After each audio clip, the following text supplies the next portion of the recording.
بسم اللہ الرحمن الرحیم۔ میرے بھائی اور بہنوں، اللہ رب العالمین کو درود پاک پڑھنے والی زبانیں بڑی سونی لگتی ہیں، اور جمعۃ المبارک کے دن جو بندہ درود پاک پڑھتا ہے، ایک فرشتہ اس بندے کے اس درود پاک کو لے کر پیارے نبی کریم صلی اللہ علیہ وآلہ وسلم کی بارگاہ میں جاتا ہے اور جا کر کہتا ہے، اے اللہ کے پیغمبر صلی اللہ علیہ وآلہ وسلم، آپ کے فلاں بن فلاں امتی نے آپ پر یہ درود پاک کا تحفہ ہدیہ بھیجا ہے۔ اللہ اکبر۔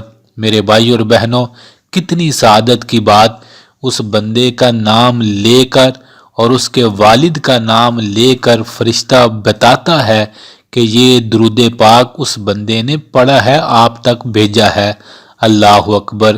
ذرا غور کیجئے گا، 12 ربیع الاول کا دن، جمعۃ المبارک کا دن، اور اس بندے کا نام جو بار بار درود پاک پڑھ رہا ہو، بار بار سونے نبی صلی اللہ علیہ وآلہ وسلم کی بارگاہ میں لیا جائے، اس بندے کی خوش قسمتی، خوش نصیبی اور مقدر کا کیا کہنا۔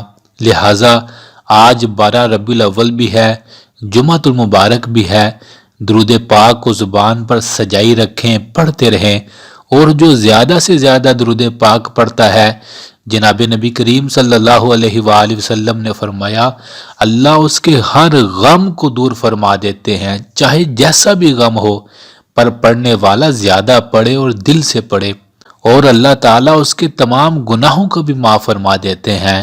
اللہ اکبر۔ درود پڑھنے سے دل میں سکون آتا ہے، زندگی میں سکون آتا ہے، کاموں میں برکت آتی ہے، کام آسان ہو جاتے ہیں، اللہ اور اس کے رسول صلی اللہ علیہ وآلہ وسلم سے محبت بڑھتی ہے۔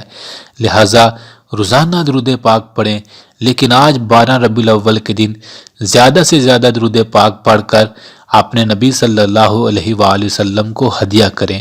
اللہ تعالی ہم سب کو بلا ناغہ درود پاک پڑھنے والا بنا دے، آمین۔